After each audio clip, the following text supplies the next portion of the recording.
Banyak di antara kita yang gelisah itu bukan kurang dan sempit keadaannya, tapi karena rasa cukup dalam kehidupannya.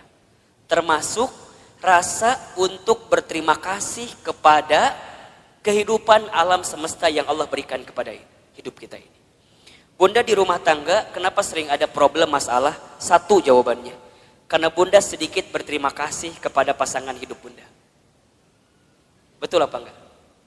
Suami kenapa sering rungsing di rumah tangganya? Karena suami seringkali membandingkan istrinya dengan perempuan di luar sana. Padahal istrinya sudah memberikan banyak hal kepada suaminya.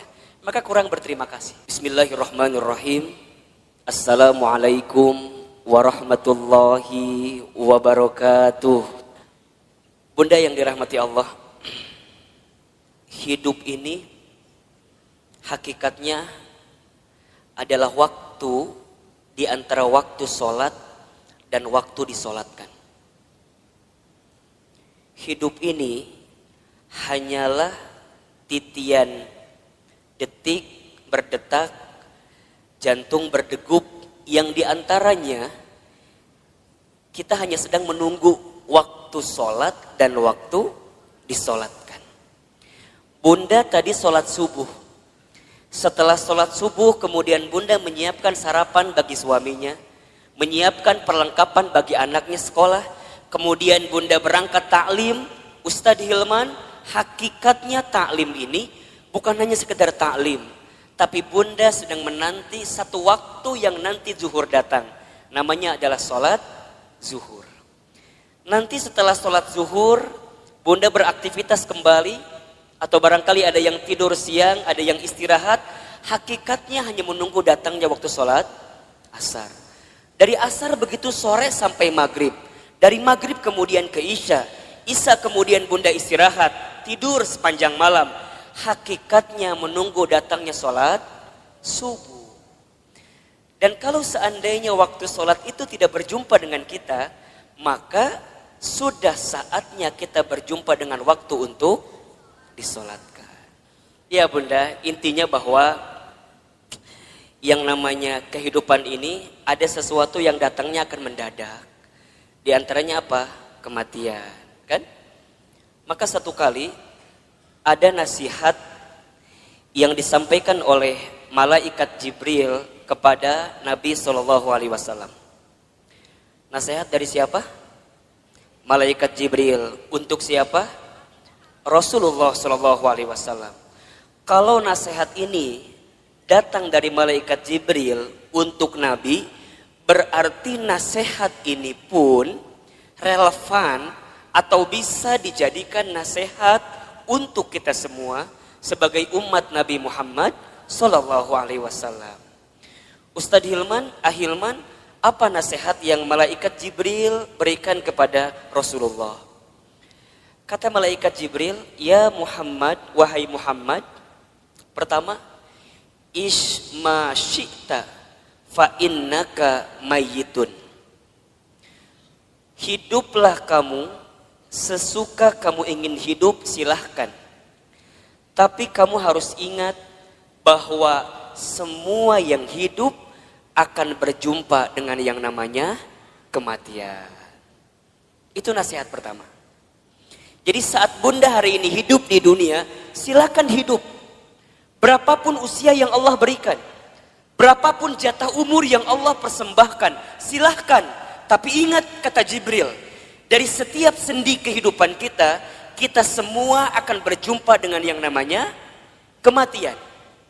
Sesungguhnya kematian itu akan datang kepada manusia, kitaban muajjala, datangnya tertentu di waktu yang tiba-tiba. Kitaban muajjala. Kita tahu semua akan mati, kita tahu semua akan wafat, tapi kita semua tidak ada yang tahu kapan kita semua akan diwafatkan. Betul apa betul? Kita semua tahu semua tempat itu bisa jadi tempat potensial untuk kita wafat, tapi kita nggak pernah tahu di tempat mana Allah akan wafatkan diri kita. Maka bagaimana Ustadz menebak semua kematian kita? Rasul pernah mengajarkan kepada kita, innamal mar'u yumitu fil hayat illa ma dzatihi fil hayati dunya. Setiap manusia akan diwafatkan oleh Allah sesuai dengan kebiasaannya saat hidup di dunia.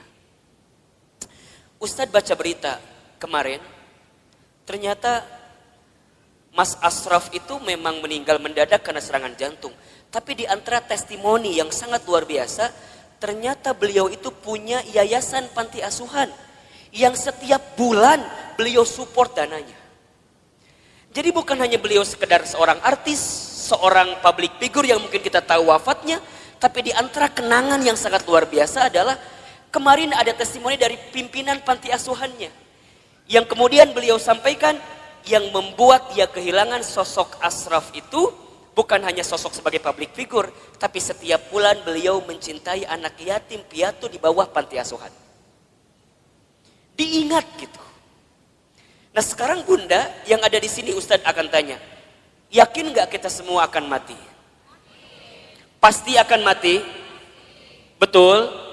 Sekarang kalau seandainya Bunda wafat di waktu yang lebih dekat daripada kehidupan hari ini, persiapan apa yang sudah Bunda lakukan? Hah? Belum ada. Belum ada Ustadz, iya. Justru Bunda datang ta'lim ini persiapan buat menjelang kematian, betul apa enggak? Bunda datang ke majelis ilmu ini persiapan buat menjelang kematian. Dan kalau bicara sibuk mah tuh Bunda, wajah di dia makan sibuk semua merenan. Sibuk. Naon Bunda sibuk naon wae hidup teh. Sok ngumah wadah, bener teh. Di rumah banyak gak yang harus kita ngumah wadah pagi hari ini? Tumbukan baju banyak, setrikaan banyak. Ari ibu teh naon sih gawena? Ngumah wadah, setrikaan, masak. Jadi banyak kesibukan kita. Tapi kenapa di antara Bunda masih punya waktu, masih punya kesempatan, masih kemudian menyegerakan kebaikan ini, datang ke talim ini, kemudian barangkali karena hari ini Masya Allah di atas juga penuh sampai keluar-luar, desek-desekan. Kenapa Ustadz mau seperti ini? Karena satu alasannya, kita nggak pernah tahu bekal apa yang akan kita bawa menuju Allah Subhanahu Wa Taala. Betul apa enggak? Maka Bunda yang dirahmati Allah, ini nasihat juga. Kalau Bunda sedang down dalam melakukan kebaikan dan agar terus diistiqomahkan dalam kebaikan itu, ingat bisa jadi kebaikan yang kita tunaikan adalah kebaikan terakhir dalam kehidupan kita. Itu aja yang Bunda bayangkan. Jadi kalau Bunda diajak ngaji, ada rasa-rasa malas, langsung Bunda mikir, bisa jadi ini pengajian saya terakhir. Bunda nggak pernah pakai hijab, nggak pernah pakai jilbab. Kemudian tiba-tiba ada yang ngajak Bunda pakai jilbab. Bunda jangan mikir, engkewe nges usia 50 tahun. Emang nyampe 50 tahun? Kan kita nggak punya jawaban untuk itu. Jadi kalau ada orang yang ngajak kebaikan, langsung. Karena bisa jadi bab kebaikan yang kita lakukan hari ini adalah yang terakhir. Makanya Nabi itu kalau sholat dengan para sahabat, saat beliau ngimamin, apa kalimatnya? Setelah kalimat istau istaqimu, luruskan safnya, rapihkan safnya, lihat kalimat selanjutnya. As-sholatul muwaddi, sholatlah seakan-akan kamu sholat yang terakhir. Itu aja. Makanya kalau Bunda sekarang sedang kesel sama suami misalnya. Halo? Bunda kesel sama suami misalnya. Biar nggak kesel, bayangkan. Bisa jadi Bunda teh sama suami waktunya nggak lama lagi. Bener tuh? Jadi kalem we. Isuknya maut suami saya mah. Gitu. Bisa jadi, iya mah bisa jadi. Kan cek Ustadz bisa jadi. Jadi kalau Bunda kesel, kehul pisan, ulah kumahanya, iya masa tahun kesel ti di dia we disimpan. Ustadz, dah aku mah sama suami aku tinggal kehul. Dari kapan? Dari awal nikah juga udah kehul. Nah atuh nikah teuing Ustadz. Udah Bunda, kalau yang sudah bertahun-tahun nih kesel luar biasa, catat baik-baik. Kita itu akan benar-benar merasa kehilangan orang yang kita cintai bukan saat dia masih ada, justru saat dia sudah tidak ada. Catat status di Facebook. Kita akan merasa kehilangan seseorang dalam hidup kita bukan saat dia masih ada, tapi saat dia sudah tidak ada bersama dengan kita. Yang kedua, apa nasihatnya Ustaz? Kata Jibril, wa ahbib man syi'ta fa innaka mufarriquh. Ya Muhammad, wahai Muhammad, cintailah siapapun, apapun yang kamu cintai, tapi ingat, kamu akan berpisah dengan siapa atau apa yang kamu cintai itu. Bisa jadi kamu yang berpisah dengan dirinya, atau orang yang kamu cintai berpisah duluan dengan kamu yang mencintainya. Ada saatnya berjumpa dan pasti ada saatnya berpisah.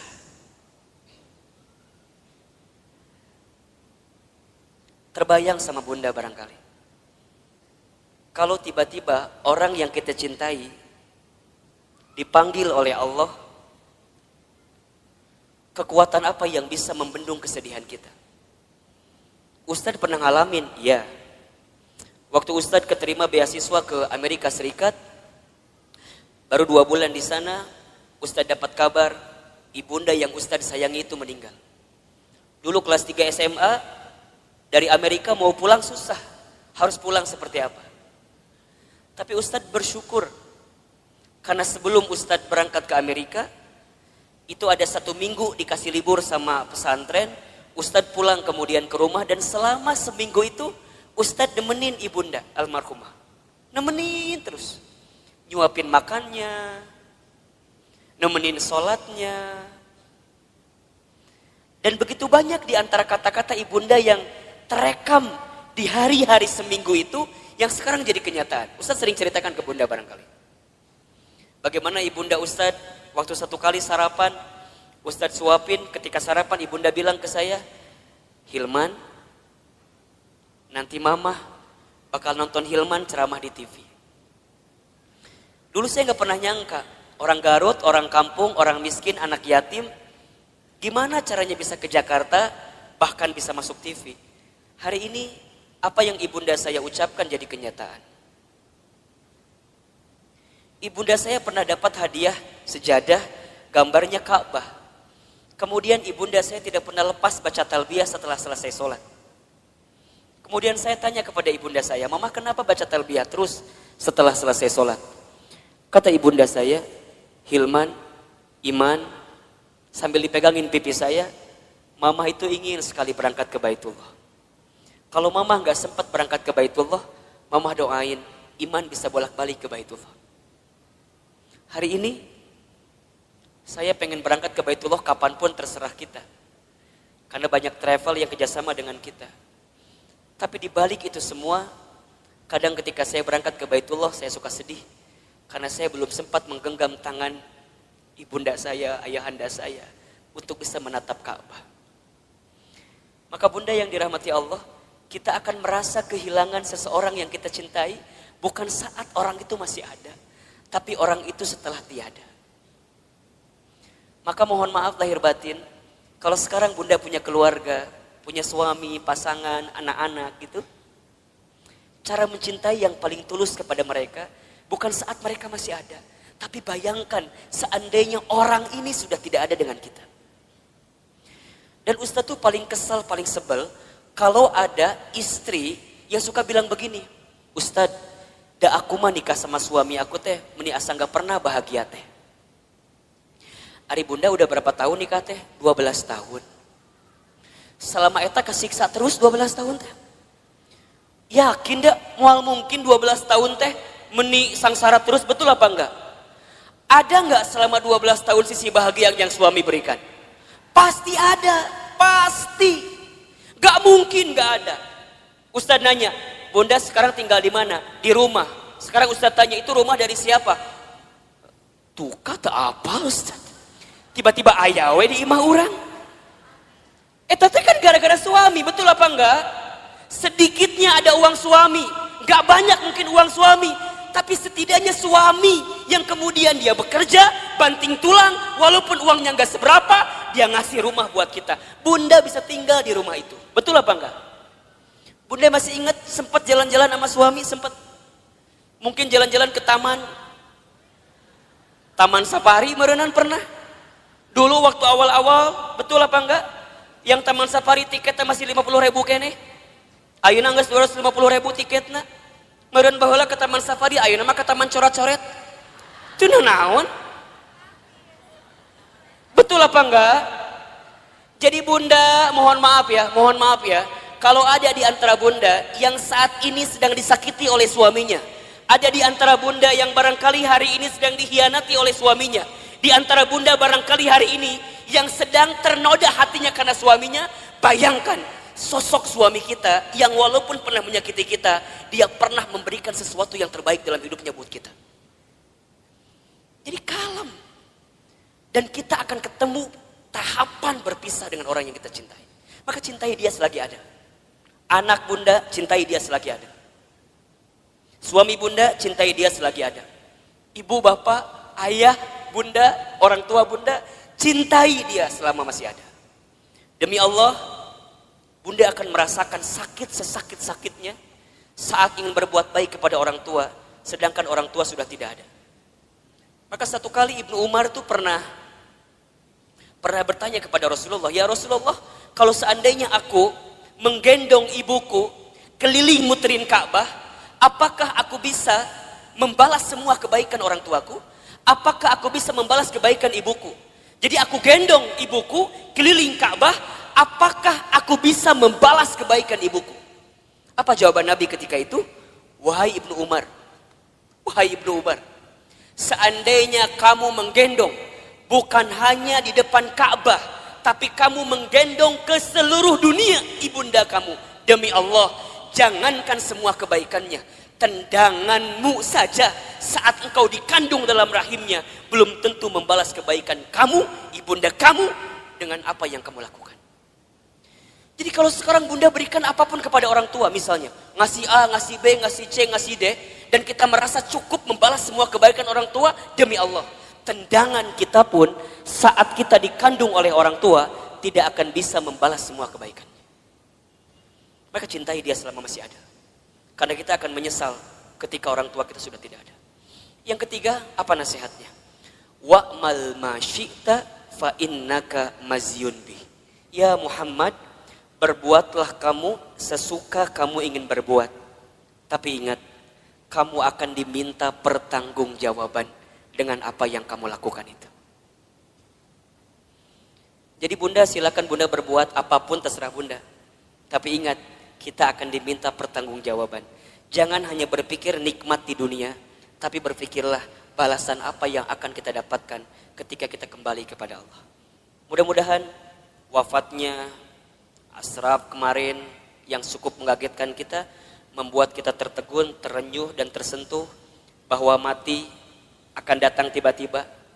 Ajal tidak bisa menunggu taubat kita, dan taubat kita pun tidak bisa memastikan ajal kita. Kalau Allah sudah inginkan wafat dalam waktu yang dekat dalam hidup kita, kita bisa apa?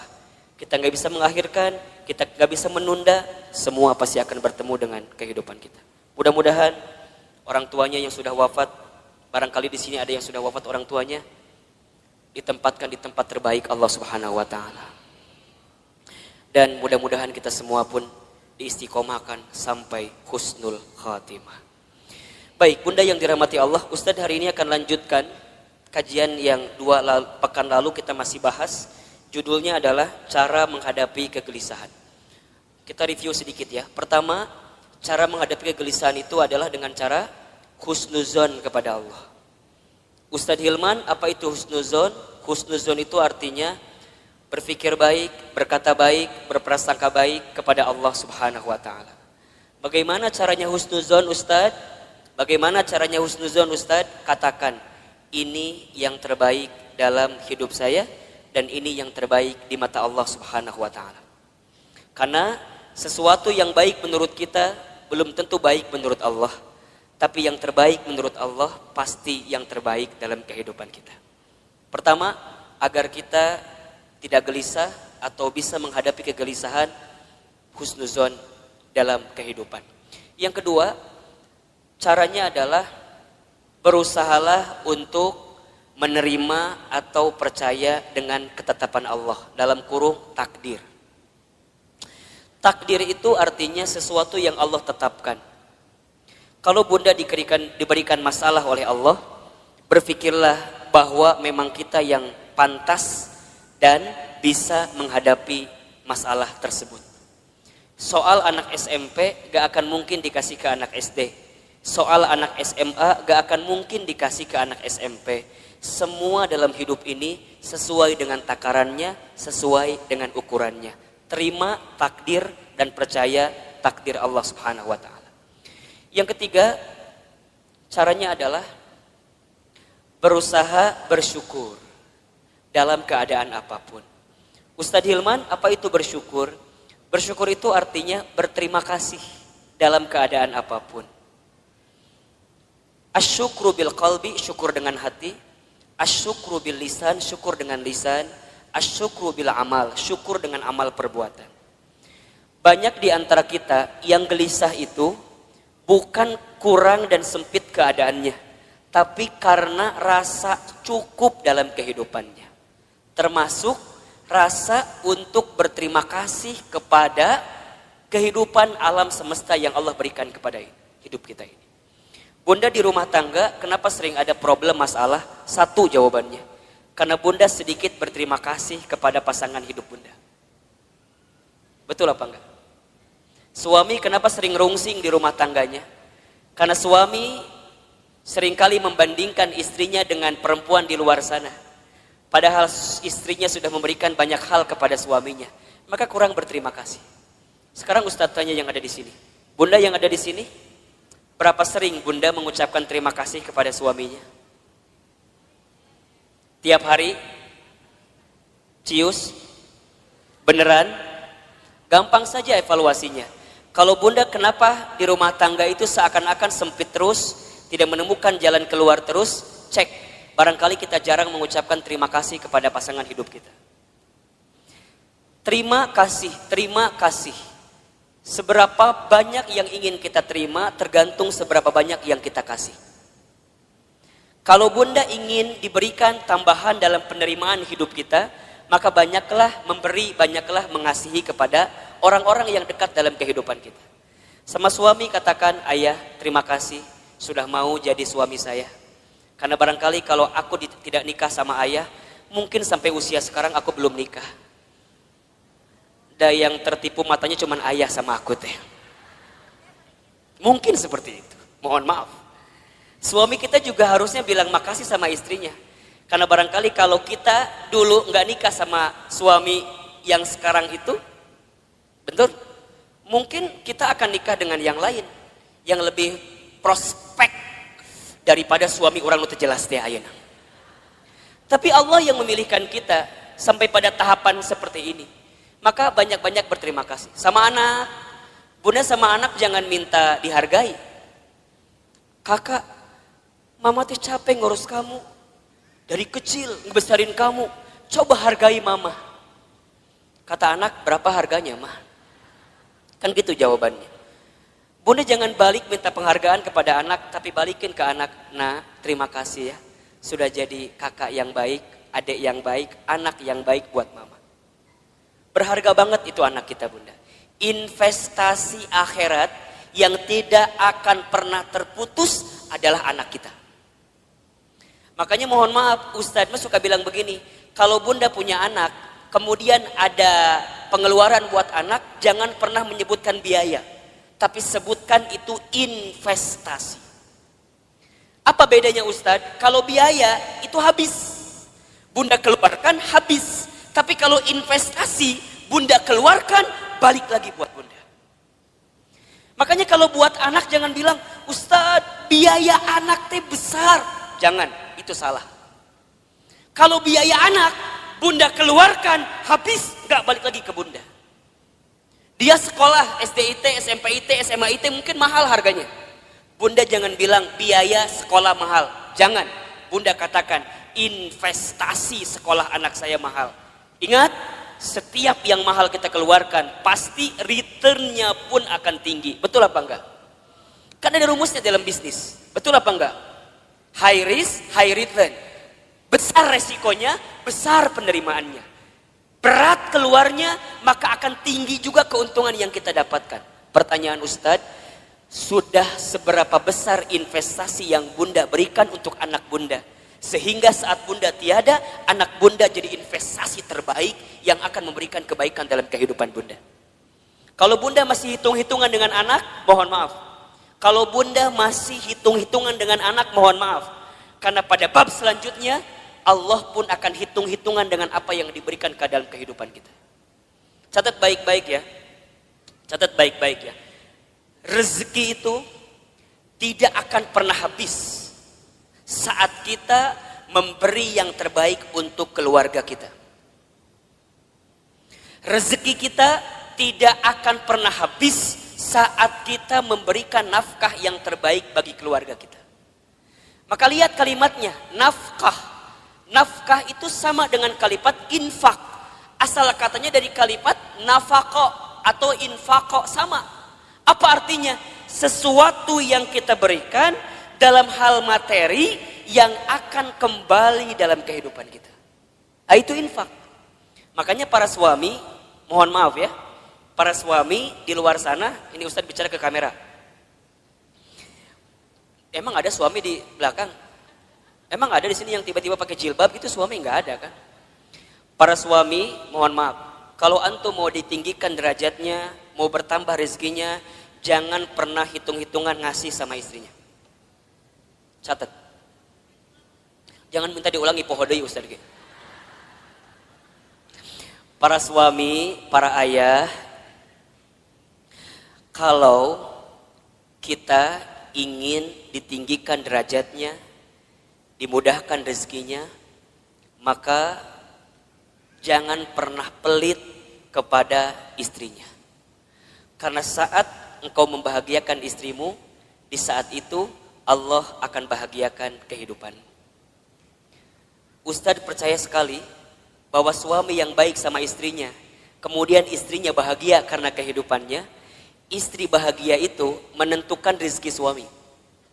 Makin bahagia istrinya, maka makin mudah rezeki suaminya. Cius. Benar. Bunda tanyain istri saya. Tanya nanti kalau ketemu. Teh Lina, bahagia nggak punya suami kayak Ahilman? Tanya. Nggak tahu atuh, tanya ku ibu. Engke kalau ibu ketemu sama Teh Lina, ibu tanya. Ustadz mah sangat meyakini Bunda. Sekarang banyak keajaiban rezeki dalam diri Ustadz itu bukan semata-mata karena Ustadz, bukan. Saya mah tuh apa daya lah, jangan kieu hungkul lah. Ya ginilah apa gitu kita mah. Betul nggak? Semua kebaikan datang hinggap kepada kita karena ada magnet yang kuat. Magnetnya adalah istri kita. Kebayangkan, itu teh baru satu istrinya. Hah? Naon ieu teh? Ada yang salah Ustaz sampaikan? Emang Ustaz ngomong naon tadi teh? Iya, itu teh baru satu doa dari istrinya. Kebayang gak kalau doanya banyak? Yang banyak bukan istrinya, bukan. Doanya. Satu istri, tapi mendoakan banyak, itu bagus. Daripada istri banyak gak saling mendoakan, malah saling berantem. Itu gak bagus. Betul apa enggak? Yang lebih bagus istrinya banyak, doanya banyak. Enggak. Jangan kan? Jangan. Nah jadi Bunda Nuri wuh. Cemburu. Benar Bunda. Dan sama, Bunda juga sama. Saat jadi istri, jangan pernah meminta sesuatu di luar kemampuan suaminya. Disebutkan dalam hadis, begitu banyak perempuan yang menempati tempat di dalam api neraka. Kenapa? Karena ingat, bukan karena kurang sholatnya, bukan. Bukan karena kurang baca Quran, bukan. Bukan karena kurang zikirnya, bukan. Tapi karena mereka saat jadi istri kurang bisa menerima apa yang suaminya berikan. Halo, jelas tidak? Jadi dua nana kudu seimbang. Suami jangan pelit, istri jangan minta sesuatu di luar kemampuan suaminya. Yang terjadi kadang dua-dua nana rumah tangga teh. Suamina pelit, istrina teu mikir gitu. Ustadz, gimana kalau suami aku teh sebenarnya ada uangnya teh, tapi meni pelit pisan. Ada nggak yang kayak gitu? Nu mana istrina? Coba kita selamatkan dalam kebaikan. Insya Allah enggak kan? Ustadz, kalau begitu boleh enggak seorang istri ngambil uang dari suaminya?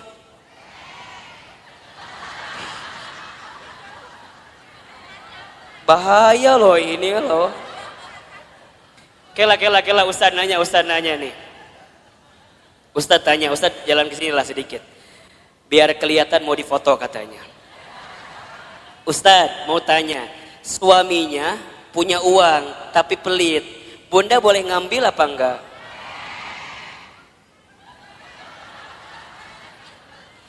Kata siapa itu teh? Bunda catat ya, kalau suaminya pelit, kemudian dia nggak pernah ngasih kepada kita padahal uangnya ada, maka bunda boleh mengambilnya dengan can beres, asik langsung. Tah cek Ustad mah eta nu jadi salah teh. Ku bunda si Ustad sok dipotong materina teh.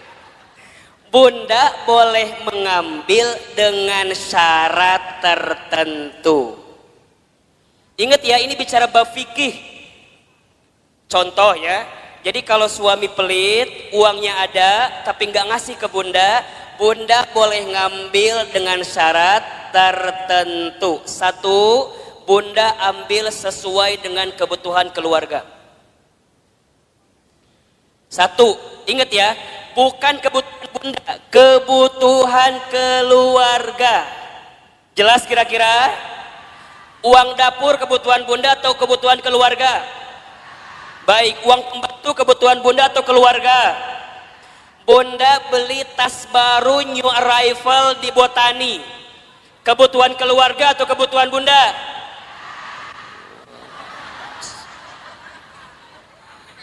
Catat baik-baik. Jadi kalau bunda ngambil uang suami buat beli tas new arrival di Botani, itu bukan kebutuhan keluarga, itu kebutuhan bunda. Kalau suami nggak ngasih, jangan ngambil. Kalau bunda ngambil, hitungannya dosa mencuri. Mikir. Berapa rupiah yang sudah bunda ambil, pikir. Suami pelit, ada uangnya, bunda ambil buat beli make up. Boleh apa enggak? Boleh, asalkan suami senang dengan make up yang bunda kenakan.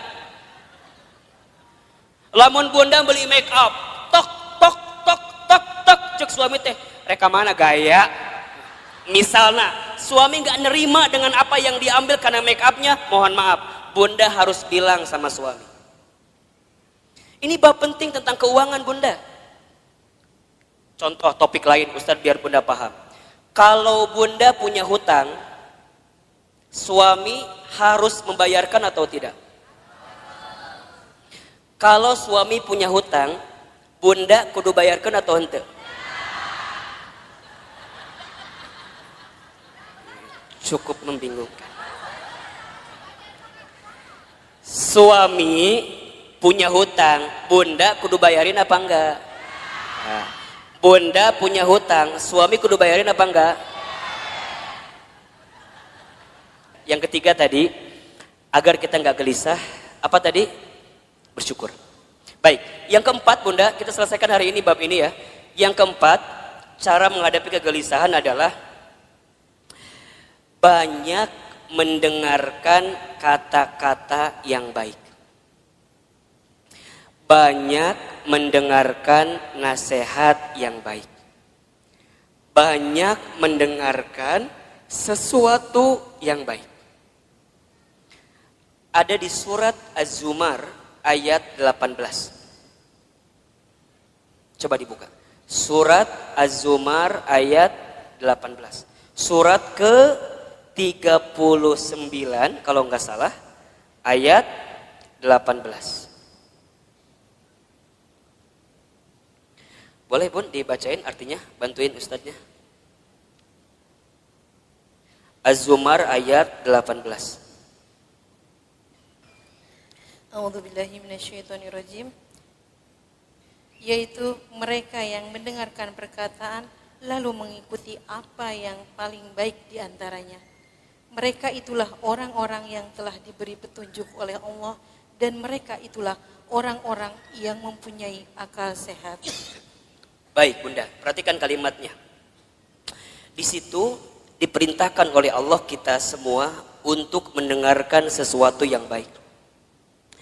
Karena apa yang sampai ke telinga kita, itulah yang akan menentukan perasaan dalam hati kita. Betul apa enggak? Apalagi buat perempuan, buat para muslimah. Perempuan itu lemahnya atau kelemahannya di telinga.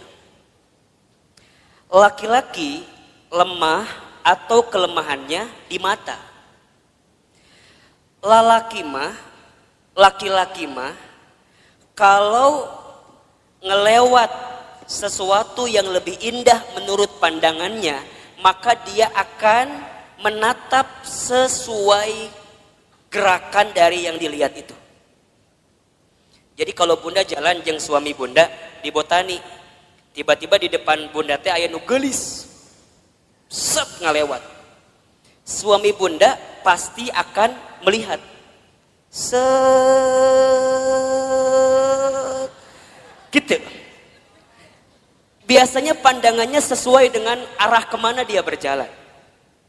Jadi kalau Bunda jalan sama suami, kemudian suaminya begitu lihat yang indah-indah, pada tahapan pertama biarkan saja, berarti wajar, normal.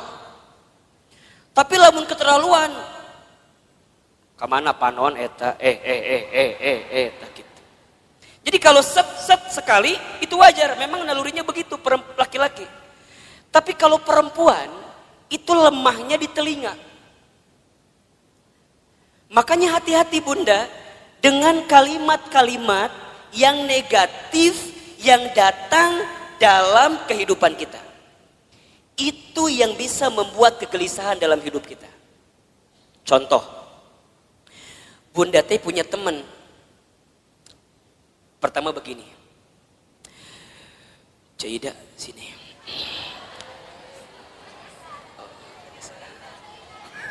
Misal namanya teh Cida, teman kita teh. Nungguin Cida pasti ya tadi teh. Misalnya Bunda teh cerita sama teman Bunda, siapa namanya? Cida. Cida dulu. Sini. Bunda teh cerita apa? Gini ceritanya. Cida. Naon cekokom gitu. Misal yang cerita teh cekokomnya, ibu mau cerita ke Cida gitu. Cida, iya naon cekokom. Cekokom tuh cerita, ibu namanya cekokom ya. Naon cekokom cerita naon cek Cida teh. Cekokom teh kieu ceritana teh. Cek, saya teh lagi pusing ku naon. Anak saya teh udah kuliah, tapi kalau disuruh sholat melihara rese pisan. Ih, hese disuruh sholat teh. Padahal manehna teh apal eta teh kewajiban, tapi meuni hese. Berkali-kali kadang subuh mah ku saya teh sok disiram ku cai. Kadang sok dibuat ieu gempa susulan, da beh hudang teh gitu. Tapi meuni hese dihudangkeun teh. Kadang-kadang aku teh suka merasa bersalah. Aku teh ngaji tapi anak aku mending susah diajak sholat teh. Cekokom cerita sama siapa? Cida. Karena Cida teh bagus, teman yang baik, maka lihat jawabannya. Cekokom. Iya Cida gitu Cida. Kamu mah syukur udah punya anak selesai kuliah. Ya tapi kan sholat melihara rese. Ce, doain aja. Doain kumaha sih? Doain. Dan kita nggak pernah tahu kan, barangkali dia teh berubah, bukan sekarang, tapi bisa jadi nanti saat cekokom geus eueuh. Jadi mana yang nggak doakan orang maut ya teh? Lain, kieu cekokom maksud saya teh. Ece teh kudu husnuzon, ece teh kudu berkata-kata baik. Dan aku juga dulu gitu. Aku waktu SMA, ibu aku teh nyuruh aku sholat, aku teh rese. Tapi alhamdulillah pelan-pelan saat ibu aku sudah tiada, aku jadi taubat, aku jadi mikir sholatnya menjadi penting. Terus kudu nungguan orang mau heula gitu. Budak orang beh sholat lain. Maksudnya cekokom teh kudu sabar, kudu tenang, doakeun, ulah putus asa. Da eta ge kalau kumaha ge budak cekokom. Eta budak cekokom lain. Kan cekokom kan eta teh. Jadi cekokom kudu sabar nerimainnya. Semua ada waktunya, semua ada prosesnya. Cekokom ulah berhenti mendoakan, cekokom ulah berhenti ngajak. Sok suruh ngaji budak teh. Seidah mah disuruh salat ge hese komo ngaji. Pelan-pelan kan ayeuna mah aya YouTube. Sok cekokom teh share ka budak cekokom kumaha eta pahala salat dan segala macamna. Insyaallah doakeun yang terbaik buat anak kita. Coba saya mau tanya, kalau bunda dengerin kalimat kayak gitu, tenang apa enggak? Tenang. Nuhun Caidah, memang you are my best friend ya. Kamu itu adalah teman yang baik buat saya. Sekarang bandingkan, kalau cekokom cerita ke Ceodah. Ceodah mah lamun ngomong teh teuing ngaliurkeun ka urang teh. Da kata-katanya teh kurang baik wae. Dia ceritalah sama Ceodah, Ceodah aku teh mau curhat, kenapa? Anak aku teh udah kuliah tapi titah sholat meni hese. Da Ceodah teh lamun ngomong teh kitu wae pasti. Cekokom, apal teu? Eta teh pasti pangaruh ti suami cekokom. Coba. Da moal mungkin budak teh teu sholat lamun bapana sholat. Da eta mah gara-gara suami cekokom teh tara salat. Cekokom coba bayangkeun tah suami cekokom. Ustaz mau tanya, tenang atau tambah gelisah? Yang tadi pertama nu kapikiran saha? Anaknya doang, ditambah cerita Ceodah, tambah siapa? Betul apa enggak? Matakna bunda di telinga kita kudu difilter. Mana yang kira-kira nggak bikin kita tenang, mana yang kira-kira bikin kita gelisah, tinggalin, pelan-pelan mundur teratur. Kan sok ayahnya, bunda teh punya teman, kan sok ayah ya, punya teman yang kalau ketemu dia ngomongnya baik, ada nggak kira-kira? Ada, tapi ada teman yang kalau ketemu dia teh, orang terbuka masalah oke, gara-gara saya tahu masalah jadi kebawa masalah. Betul apa enggak? Matakna hati-hati dengan teman-teman yang berkata kurang baik dalam kehidupan kita. Ingat nih, perempuan itu telinganya sangat lemah. Kalau ada kata-kata yang buruk hinggap ke telinganya, bisa masuk ke dalam pikirannya, terasa di hatinya, itu yang membuat gelisah dalam kehidupan. Sekarang Ustadz tanya, kalau bunda sering banyak gelisah, apakah masih ada teman-teman di sekitaran bunda yang kalau bicara seringkali memberikan pengaruh yang buruk dalam kehidupan bunda? Ayah, nu gitu, tinggalkan lieur. Tapi Ustaz jadi benci, bukan jadi benci. Memang ini tahapan selanjutnya untuk menghilangkan kegelisahan. Bunda harus ketemu dengan orang yang kalau bicara positif. Bunda harus ketemu dengan orang yang bicaranya baik. Bunda harus ketemu dengan orang yang kalau dia bicara muatin kita. Kan Ustaz berapa kali bilang, teman baik itu bukan teman yang seringkali mengiyakan ucapan kita. Tapi teman yang baik adalah teman yang bisa mengatakan tidak, teman yang bisa mengatakan jangan, teman yang bisa mengatakan gak boleh bunda, itu gak baik. Selama gak baik dia katakan dengan sesuatu yang tidak baik, itu teman yang baik. Ulah kieu ieu mah, tahu bunda teh salah, kemudian nanya sama teman bunda teh karena ngerasa teman kita, kemudian mengiyakan kelakuan kita walaupun kita salah. Caidah, saya mau cerita dong. Caidah deui. Caidah mau bager. Naon ceritanya teh cekokom? Masih cekokom, dah loba masalah mah cekokom. Dah loba masalah mah cekokom wae eta. Cek si cekokom teh, Ceuida. Kan kamu tahu ya, aku teh lagi ada masalah sama suami aku. Terus kemarin malam teh tiba-tiba ada yang nge-DM ke Facebook aku. Saha eta si Aceng teh ya. Nu mana si Aceng teh? Emang Ceuida teh apa? Eta si Aceng teman SMP aku yang dulu pernah suka sama aku waktu SMP. Terus kumaha? Ya kan aku teh penasaran. Ieu siapa yang tiba-tiba assalamualaikum gitu di DM teh. Terus aku lihat profilnya meni asa bening gitu. Asa alus lah dia gambarna teh. Aku teh balas weh, daripada bingung kan ini teh saha, barangkali teman aku. Aku balas weh, waalaikumsalam. Terus dia bilang gini, kamu masih kenal sama aku apa enggak? Kemudian Cekom balas, siapa ya kamu ini? Langsung dia juga balas, aku Aceng. Yang dulu sering nganterin kamu waktu sekolah. Kan langsung terbayangnya SMA 5 Bogor, kebayangkan? Kan bunda teh baheula sekolah di SMA 5 Bogor. Jadi jeung si Aceng teh sok dahar di kantin. Meuli bala-bala 5 ngaku hiji teh ya baheula. Masih inget kene kan kisah eta teh. Darmaji dahar 5 ngaku hiji teh ya. Jeung si Aceng teh. Tiba-tiba si Aceng datang di saat waktu yang tepat, betul gak sih? Di saat kita teh lagi bener-bener punya masalah sama suami, datang si Aceng. Ngobrol kasih Ceuida. Cek Ceuida teh, cek Kokom. Ingat, kamu teh masih punya suami. Hargai suami kamu. Oh gitu Ceuida. Kalau kamu jadi suami kamu, coba kalau suami kamu kayak gitu sama perempuan lain gimana? Kamu sakit hati apa enggak? Iya sih. Terus kumaha? Ulah tinggalkan. Kalau bisa mah langsung blok daripada panjang.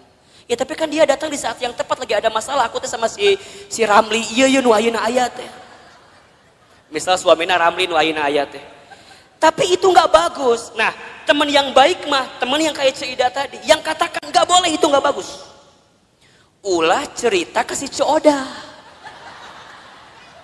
Lamun cerita ke Coodah mah lain kalimat nate. Ustadz Hilman, kumaha kalimat nate lain Coodah mah sudah diceritakan gitu teh. Coodah, apal tuh naon? Semalam ayah laki-laki yang nge-DM saya. Saha? Aceng. Aceng yang mana? Mantan aku waktu SMP. Ih, ini the best opportunity. Kesempatan terbaik itu buat kamu. Kenapa emangnya? Kan kamu lagi ada masalah sama si Ramli suami kamu. Udah we atuh sama si Aceng gak masalah dah itu mah. Hati-hati. Jeung si Coodah kadang-kadang sok nanya deui gitu. Kamu lihat di mana sih si Aceng? Aku lihat di profilnya kumaha halus teh. Aku lihat dia pakai mobil, gonta-ganti mobilnya teh. Manya. Kon wah langsung mobil gonta-ganti. Wah! Manya. Kadang Avanza mobilnya teh. Kadang R3. Hati-hati. Bisa jadi supir Grab eta teh. Da tergoda teh ya eta ku si mobil, bunda dengerin kata-kata Coodah yang kurang baik, ujungnya apa? Udah cekokom eta kesempatan, peluang, nggak akan datang 2 kali loh kayak si Aceng kayak gitu. Nges, beda kamu mah lagi ada masalah sama suami kamu, bisa jadi ini jalan keluar dan doa-doa yang Allah ijabah buat kamu. Sok hati-hati, hati-hati. Jadi ayah juga Coodah ayah di dia nusuk juga si Coodah ngomong ayah. Ingat ya, kata-kata buruk itu bunda akan mempengaruhi pikiran kita. Pikiran kita mempengaruhi hati kita. Sama bunda juga. Kalau bunda hidup di rumah tangga dengan suami, kalimat suami seringkali mendatangkan hal-hal yang negatif dalam kehidupan bunda. Naon tinggalkan. Kalau suami kata-katanya kurang baik didengar oleh kalimat bunda, maka bunda katakan kepada suami bunda, ayah, kalau ayah nggak bisa berperilaku sesuai kemauan bunda, minimal ayah tidak berkata-kata yang buruk dalam kehidupan rumah tangga kita. Mungkin suami kita belum bisa berubah dengan kemauan kita. Setidaknya suami kita tidak berkata-kata buruk dengan ucapannya dalam kehidupan rumah tangga kita. Karena mohon maaf, para istri banyak yang tersakiti hatinya bukan semata-mata karena kelakuan suaminya, tapi lebih banyak karena kata-kata dari siapa? Betul apa enggak? Mungkin kalau sekali ditampar, set, bisa hilang, selesai. Tapi kalau kata-kata sudah menusuk di hati, itu bertahun-tahun tidak akan pernah bisa bunda lupakan. Betul apa enggak? Terbayang dalam benak kita. Apalagi hati-hati. Hati perempuan itu seperti cermin katanya. Al-mar'atu kal mir'ah. Perempuan itu seperti cermin. Kalau sudah tersakiti hatinya, sama seperti cermin pecah. Mungkin kamu bisa meletakkan kembali pantulan cahayanya, tapi pantulan cahayanya tidak akan sama sebagaimana cermin itu di waktu sebelumnya. Bunda tersakiti, mungkin bunda bisa memaafkan, tapi untuk melupakan tak mudah seperti memaafkan tadi. Betul apa enggak? Biasa aja, biasa aja. Dan itulah nanti yang akan membuat hidup kita gelisah. Makanya nanti ditambah, kalau bunda sudah mendengarkan kata-kata yang baik dan tidak menemukan di orang-orang yang dekat dengan kita, maka bunda temukan kata-kata yang baik itu di tempat majlis ta'lim, majlis ilmu. Makanya Ustadz Hilman mohon maaf ya, kalau bunda barangkali seringkali mendengarkan kajian saya, sangat sedikit sekali kajian saya bicara tentang hal-hal yang mungkin mengusik hal-hal lain, kemudian nyindir hal-hal yang lain. Saya bicaranya deket-deket aja, deket-deket di sini aja. Saya berusaha untuk menghadirkan kata-kata nasihat yang bijak dalam kehidupan bunda. Buat Ustadz mah bunda nyatat, kemudian bunda lupa kajian saya, nggak masalah. Karena barangkali catatan hutang lebih banyak daripada catatan kajian saya. Makanya sekali dia datang diingetin lagi, dicas lagi, betul apa enggak? Atau udah kebayang bunda bahwa lagi waktu sekolah yang ada ujiannya, bunda mah jarang belajar, bener nggak? Kadang mau ujian teh pas ulangan pas mau ulangan baru belajar. Kamu ayeuna taklim, eueuh UTS-na eueuh, eueuh UAS-na eueuh. Jadi jangan berharap kalau dia akan ngebuka lagi catatannya. Karena yang bunda butuhkan kadang-kadang ketika mendengarkan kalimat-kalimat yang baik, itu tenang ketika menghadapi masalah bunda. Betul apa enggak? Bunda nggak bisa doa sendirian. Kemudian bunda dibimbing untuk berdoa. Dan bunda mendapatkan ketenangan. Kenapa? Karena dengan telinga bunda mendengarkan ketenangan itu. Makanya mohon maaf lahir batin ya. Kalau bunda sedang punya masalah. Kan kita mah seringkali curhatnya. Bener apa ente? Buat ustadz perempuan curhat itu nggak masalah. Karena barangkali buat perempuan itu adalah cara dia menyelesaikan masalah dia. Betul? Kan kadang-kadang bunda mah kalau udah curhatnya jadi agak tenang kan. Dan yang paling hebat mah kadang-kadang curhat manehna solusi oge, manehna oge. Nges beres ngomong baru dia keluarkan solusinya. Ustadz aku begini. Tapi kan aku harusnya begini ya Ustadz ya. Eta jawabannya. Ngomong sorangan jawab sorangan ta eta. Mungkin buat perempuan itu jadi jawaban ya silahkan saja. Tapi alangkah lebih baik kalau bunda sedang ada masalah, bunda temukan seseorang yang ketika dia bicara bisa mengeluarkan kata-kata baik yang menenangkan kehidupan bunda. Misalnya bunda ketemu Ustadz, ulah ngomong kieu, Ustadz aku mau curhat.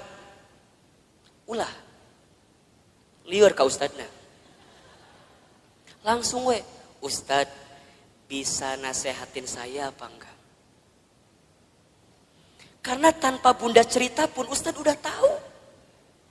Dari wajah nggak bisa bohong. Nukie ya wajah-wajah banyak masalah pasti. Nukie nih wajah ada masalah sama suaminya kelihatan. Ustadz dari mana kelihatannya? Air mata nggak bisa bohong. Betul apa enggak? Air mata itu lebih deras mengalir saat kita tersakiti oleh orang yang dekat dalam kehidupan kita. Air mata, coba Ustadz mau nanya, nangis itu lebih sakit yang mana? Yang terisak-isak atau yang dia menangis pelan sampai dia nggak bisa keluar air matanya saking sedih? Nah, nu mana coba? Dua nana. Bener nggak sih? Kadang-kadang bunda teh mau curhat nggak bisa, pernah nggak kayak gitu tuh? Mau ngomong nggak bisa karena saking sakitnya perasaan kita, pernah nggak kayak begitu? Kan kalau pada bab gitu jadi pusing kan? Misalnya bunda nih janjian sama saya di kantor saya di Jalan Azimar 3, kantor teman hijrah. Bunda pernah main ke sana? Nanti main ke sana ya. Kalau ketemu saya syukur, kalau enggak nanti ketemu banyak di sana. Tadi kumaha tadi menangis teh? Oh iya. Oh, lebih sakit mana? Menangis yang terisak-isak atau menangis yang air mata keluar tapi mulut nggak bisa bicara? Nah, Ustadz bilang dua-dua juga sakit, tapi lebih sakit yang air mata keluar tapi mulut nggak bisa bicara kan? Bunda kunaon? Kunaon? Kunaon? Kan liar kan? Ustadz tinggalkan naon? Ditanya. Oh, ternyata Ustadz baru tahu bunda. Kalau ada masalah jangan ditanya katanya. Betul apa enggak? Jangan kunaon, jangan, karena perempuan gak akan jawab. Bunda kunaon? Gitu bukan Ustadz, gitu. Gitu kumaha? Gitu pokoknya mah. Ustadz ngerti kan? Kumaha coba? Orang bisa ngerti kumaha. Oh ternyata bunda dengan ilmu jadi kebalik. Artinya kalau ada perempuan yang cerita, ibu yang cerita, dia sebenarnya tidak butuh dalam artian solusi dengan masalahnya. Berarti kalau dia sedang nangis, kita dengarkan aja tangisannya. Sok nangis yang banyak. Ayo yang banyak. Keluarkan tangisan itu.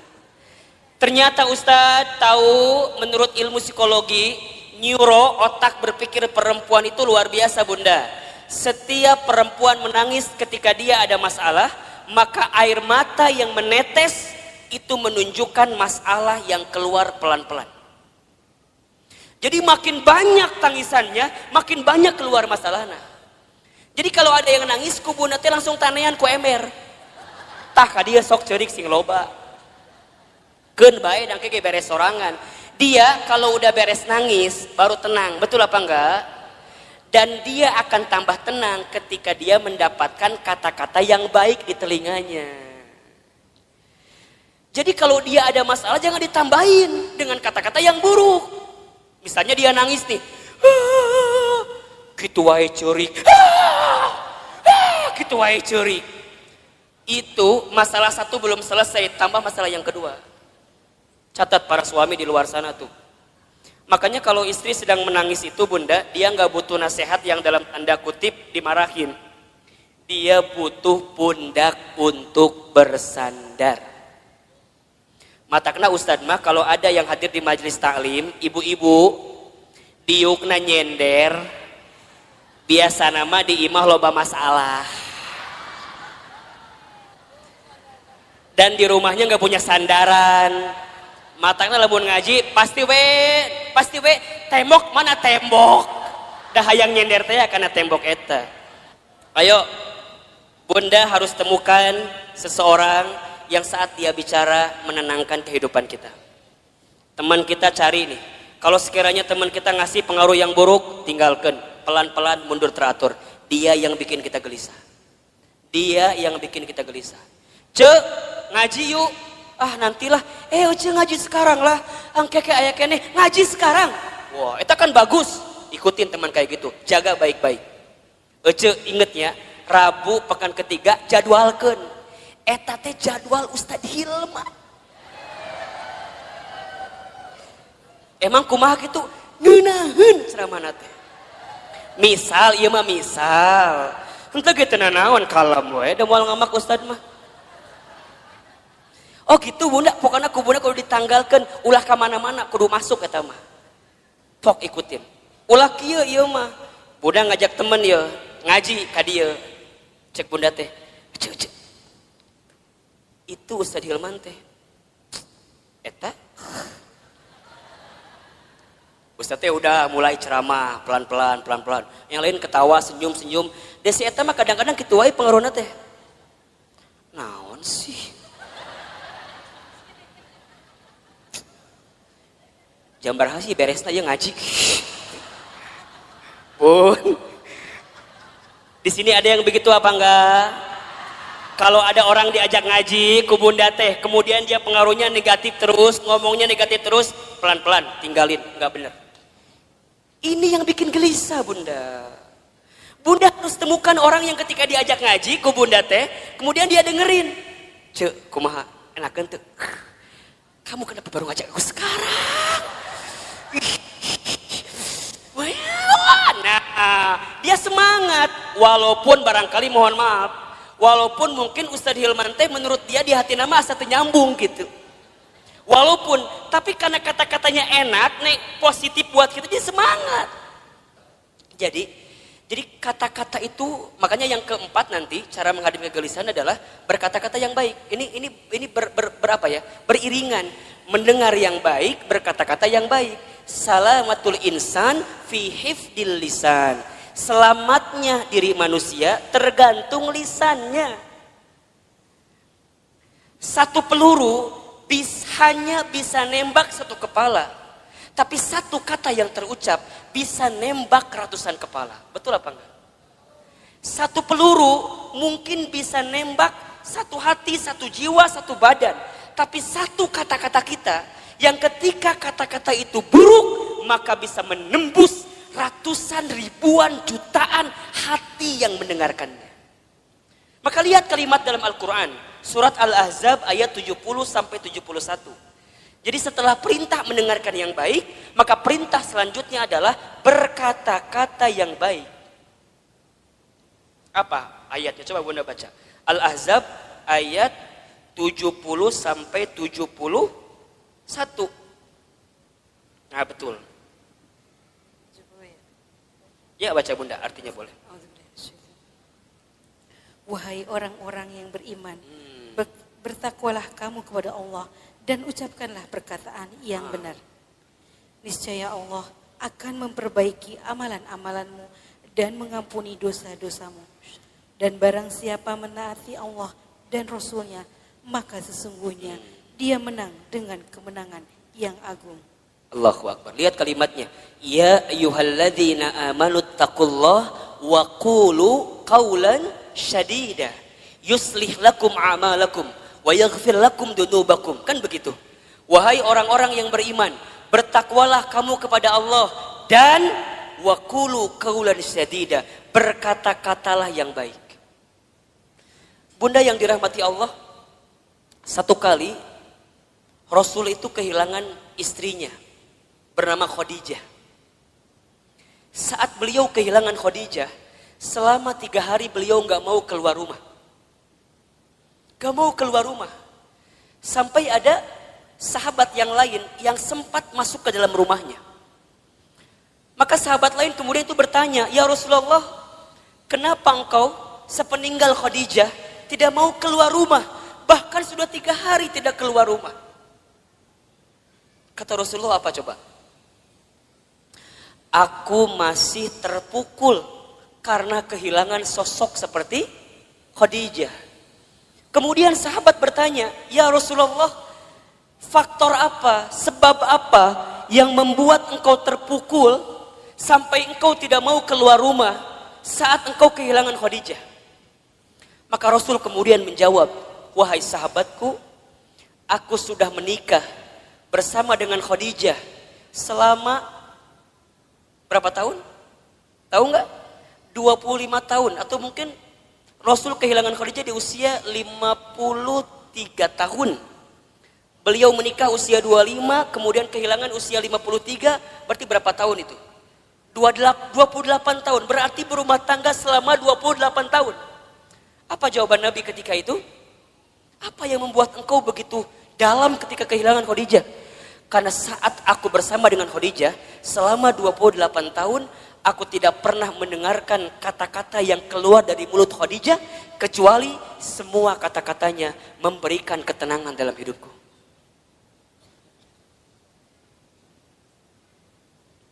Coba Bunda bayangin. Aku tidak pernah mendengarkan kata-kata yang keluar dari Khadijah kecuali semuanya memberikan ketenangan dalam hidupku.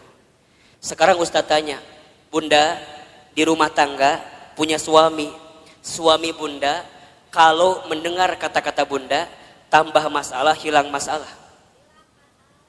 Ulangi. Suami teh di kantor lagi ada masalah, balik ke imah ketemu Bunda, saat Bunda ngomong hilang masalahnya atau tambah masalahnya? Tambah atau hilang? Bener. Sok Ustaz tanya, suami pulang ada masalah, ku Bunda dikumahakeun. Dikumahakeun ku Bunda. Kita mah kadang-kadang kalau suami pulang teh langsung ditanya ku kita teh kan? Assalamualaikum, ayah pulang. Kumsalam, kapelong beungeutna abstrak aya masalah. Bapak kunaon?